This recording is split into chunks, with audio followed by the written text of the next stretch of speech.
This is KGW News at noon. Welcome to the News at Noon. I'm Drew Carney, and we have been covering a developing story out of southeast Portland for the last few hours now. That's where police took a man into custody after a brief standoff near Southeast 92nd and Division. Devin Haskins was at the scene covering the story for us this morning. He joins us live from the newsroom now. So, Devin, what else can you tell us? Yeah, so that's right. We do about that person that police took into custody. We don't know the person's name yet or what charges they are facing. A police spokesman, though, saying that the person was arrested peacefully around 9 o'clock this morning. Details on this are a little limited, but we know that this person was wanted in connection to a shooting that happened last night. Police saying, though, that no one was injured in that shooting. More than 25 officers responded to the area this morning of 92nd and Division, closed down a couple of streets, but were able to successfully get that person to surrender peacefully. Again, still learning that person's name and what charges they are facing. TriMet also briefly suspending the Green Line service this morning for about 20 minutes, but all trains now are back up and running, as well as streets in the area are open. Drew. All right, Devin Haskins reporting live on that developing story for us from the newsroom this afternoon. We're going to take a quick break from our news headlines for an update from the KGW Weather Center. Yes, spring officially arrives in just about 8 hours from now. So that is the update. Rod Hill. Are we the only station in the country counting down to spring? Do we know? Oh, can't you wait, Rod? It's almost here. Well, I was thinking this is not really a developing story. It's an ending story in terms of the sunny, warm days that we've had. We will see changes starting tomorrow. Little rain, not much. And we'll talk about that. The vernal equinox, local time this evening, 8:06, and when we'll flip into spring. Absolutely. I mean, that looks like it's a postcard, right? That is live up at Timberline, 52 degrees, no wind up there. And the resorts are expecting some decent weekend snow as Oregon spring break kicks off this weekend. All inland areas are basically sunny. Here's Elk Ridge Golf Course out in the Gorge. The Gorge, by the way, in some instances will be warmer than the valley today. Temperatures well up into the 70s there. Now the coast, different story. The clouds down Lincoln County may not clear at all today. Here's a solid overcast. This is the Inn at Ottercrest looking up to the north, and you can see that is definitely cloudy. Portland, noon, 61 degrees. That's where we thought we would be at lunchtime. So we are easily going to hit 70 today. I've got us at 73.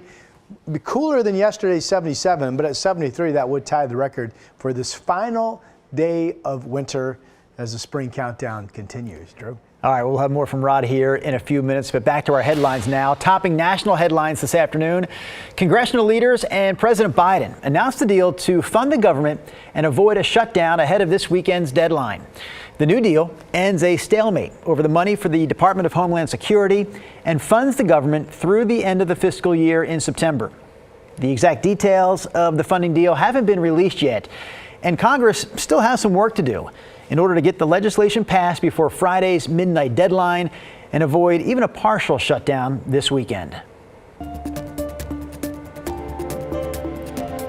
Later this week, people will have an opportunity to weigh in on the City of Portland and Multnomah County's new joint plan to cut the homeless population in half by the end of next year. The plan's goals include getting 2,700 people off the streets by the end of 2025, along with adding hundreds of behavioral health beds and a sobering center, and also ending discharges that send people from jail back out to the streets. The town hall for people to weigh in is set for this Thursday night at 7 o'clock. You can sign up to testify virtually. The final version of the city and county's joint plan will be released next month. The Washington County Sheriff's Office, meanwhile, is looking for more people who were victims of this man on your screen. He's 55-year-old Jimmy Jen Liu. Police say Liu posted an ad on Craigslist looking for a housekeeper. One woman says after she responded to the ad and arrived at his home in Aloha, Liu assaulted her by touching her feet. Police say they found out another woman had a similar experience last month after responding to that same ad. And police also say that Liu was advertising math tutoring services for children. He has since been arrested and is charged with both harassment and sexual abuse. Anyone with more information about Liu should contact the Washington County Sheriff's Office. Last headline here, the union representing teachers in the Salem-Keizer School District are holding a vote this week as a strike vote. So the union posted this to its Facebook page this morning. Negotiations between the Salem-Keizer School District and its teachers started about 10 months ago and continued until an impasse was declared last month. The union says class sizes remain one of the biggest sticking points, but the district says it still can't afford to hire more teachers because of a $30 million budget gap. The union expects the results of the votes to be tallied up by this Friday evening. It's been almost 2 years since Washington County Sheriff's Deputy Mike Trotter was hit and nearly killed while responding to a report of a drunk driver. When the crash happened, firefighters responded, but saving Deputy Trotter from his patrol car, his caged patrol car, wound up being a situation they didn't have a lot of training for. But now, Tualatin Valley Fire and Rescue is getting that training, and as KGW's Catherine Cook explains, they're getting it thanks to a donated patrol car. Well, I appreciate them saving my life. Deputy Mike Trotter's gratitude for firefighters has never wavered in the 2 years since they saved him from this. Trotter was pinned in his Washington County Sheriff's vehicle after investigators say a drunk driver slammed into him at 100 miles an hour. 5 teens were in the car.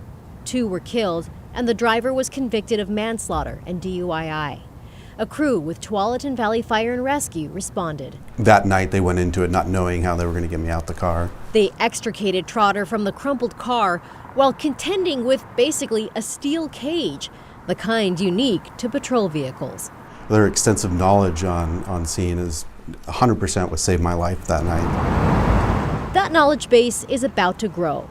Washington County is donating a patrol car to TVFNR like this one, just totaled and no longer usable. Firefighters will practice extrication drills with it, the way they do with old civilian cars like this one.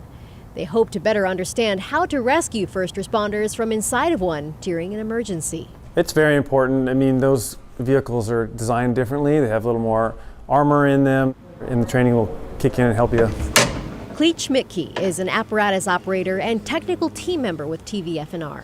He says crews will use the jaws of life and the rest of their arsenal to train on the patrol car until there's nothing left. I mean, there's 4 doors on it and a roof and all kinds of stuff, so we will like to integrate all 3 shifts into getting a chance to cut on the cars if we can, especially something rare like this. As for Trotter, his recovery has been slow but steady.